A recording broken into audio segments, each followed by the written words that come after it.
Former VP Kamala Harris makes a gubernatorial decision. The Fed makes an interest rate decision, and if those weren't earth-shaking enough, we'll talk about the 6th largest earthquake ever recorded with the U.S. Geological Survey. My name is Armit Singh. It's your afternoon, and we begin right now.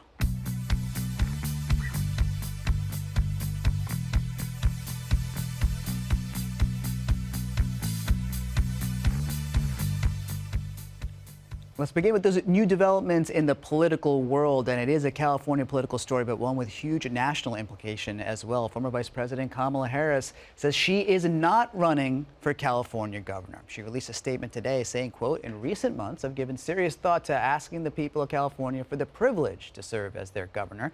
I love the state, its people, and its promise. It is my home. But after deep reflection, I've decided that I will not run for governor in this election." She also said she'll continue to help Democrats across the country, but didn't offer any specifics. And we have to say, this makes this gubernatorial election a bit more interesting, perhaps a little less star power. But you think about the Republicans and some of those Democrats who said they would drop out if VP Harris jumped in, probably doing a dance of celebration. Though many people who support VP Harris may have wanted her to run for governor, it does leave some speculation for what might happen in 2028. Big conversation to come. We'll be talking about this a lot tonight on Inside the Issues. Let's move now to LA County beaches being back open today after NOAA and the National Weather Service lifted their tsunami advisory for the entire West Coast. This comes after that massive earthquake, talking 8.8 off the coast of Russia, which triggered tsunami alerts around the world. Let's take a look here. There are some modest tsunami waves along the shore in Santa Monica at the moment. No initial reports of damage, thankfully. Waves as high as 4 feet, though, hitting Northern California this morning. They were generally a foot or less here in Southern California, but there's an ongoing conversation about shoreline erosion, possibly some impacts to infrastructure. We'll be talking about that throughout the course of this hour as well, and what you need to know when it comes to this earthquake. That's, again, an 8.8 magnitude earthquake, which is the 6th largest ever recorded. It struck off of Russia's relatively desolate east coast yesterday around 4 p.m. Pacific. It's tied for the 6th most powerful quake, as I mentioned, in high waves hitting Siberia, hitting Japan, and then heading to Hawaii and the U.S. mainland today. And a lot of folks wonder about this traveling across the world and what that means, and also what we learn from something like this. But imagine what you learn if you're there in the operating room and this happens. You're shaken, and yet in Russia, they say, we keep on going.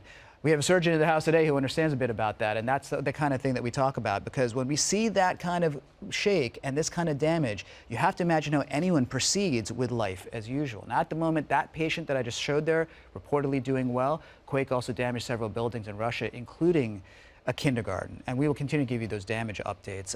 We saw a shaking happening for so long last night with those videos, and now just picking apart the aftermath. Though the conversation on aftershocks and foreshocks is part of what we'll talk today with the USGS, because, you know, this had the intensity to impact, as we say, all around the world. NOAA scientist Young Wei tried to explain a bit of that and how tsunamis move and create that kind of damage. Take a listen. The traveling speed of a tsunami pretty much is controlled by the water depths of the ocean, which we say bathymetry, and they travel around like 700 kilometers per hour, which is like jet plane. And it's usually very small in the deep ocean. It's pretty quiet in the deep ocean, but once the tsunami wave reach the shallow water, and then the energy release will be in the forms of wave height, and the water will pile up and cause severe damage along the coastline. And that's the kind of damage we'll continue to look at, especially when we think about what's happening at some of our important infrastructure outlets. Talk about LAX reacting to the threat of tsunami activity in the West Coast overnight earlier this morning.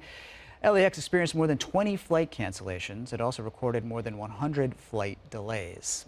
We can talk a lot more about the earthquake, and we will, but let's talk now about what we've been seeing with the global economy. And right here in the United States, we have some new data for the gross domestic product for the second quarter. And take a look at that, up 3%. And that's important after a contraction for Q1 of about 0.5%. Experts saying that 0.5% came largely because of people front-loading what they say, bringing in inventory before those tariffs, those so-called Liberation Day tariffs hit. That has a skewed effect on the GDP. That's what happened in Q1. Q2 eased off a bit, but as we've talked about with the Port of LA Executive Director Gene Soroka, there has been front-loading happening till now. And it is July 30th, which means August 1st is when those new tariffs go into effect. We'll have to see what that means for GDP moving forward. But that's good news if you're tracking the economy. See 3% up. And it also brings up a very interesting meeting that ended today, and that is for the Federal Reserve. Fed Chair Jerome Powell, think about the context for this. The pressure between President Trump and Fed Chair Jerome Powell. President Trump saying you got to cut those interest rates immediately. He's talked about, mused about firing Fed Chair Powell. He said recently he's not going to fire Fed Chair Powell, but still is looking at these interest rate decisions. Today, we got the most recent interest rate decision, and the Fed says they are leaving rates unchanged. But here's an interesting note. The Federal Open Market Committee, which is a committee of roughly 13 folks, governors from the Fed, who decide on this, usually lockstep. This time there were two dissenting opinions, giving you a sense of what might be to come on the Fed. Some differences of opinion about interest rates and inflation. Here's Fed Chair Powell talking a bit about it. Despite elevated uncertainty, the economy is in a solid position. The unemployment rate remains low, and the labor market is at or near maximum employment. Inflation has been running somewhat above our 2% longer run objective. So a lot of this is feeling like at the moment they don't want to cut rates, but they're monitoring the ongoing impacts of tariffs. But Fed Chair Powell holding those states ready despite receiving political pressure from President Trump. And sometimes this is just about showing that the Fed is independent. But obviously you don't want to impact the economy just to make a political point. But this is the kind of tension that the Fed is under right now. And so, as I mentioned, there are two Federal Open Market Committee governors who say we're voting against this decision. We are dissenting. It's the first time in 30 years that people have done that. And it creates a very interesting conversation for what might be to come, especially as we see that President Trump will be appointing a new president to the Federal Reserve next year. We'll talk more about that in the days to come.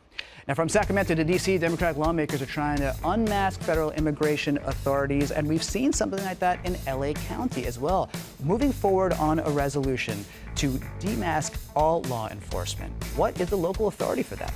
We'll talk about that and more when we come back. Stay with us. You're watching Your Afternoon on Spectrum News 1.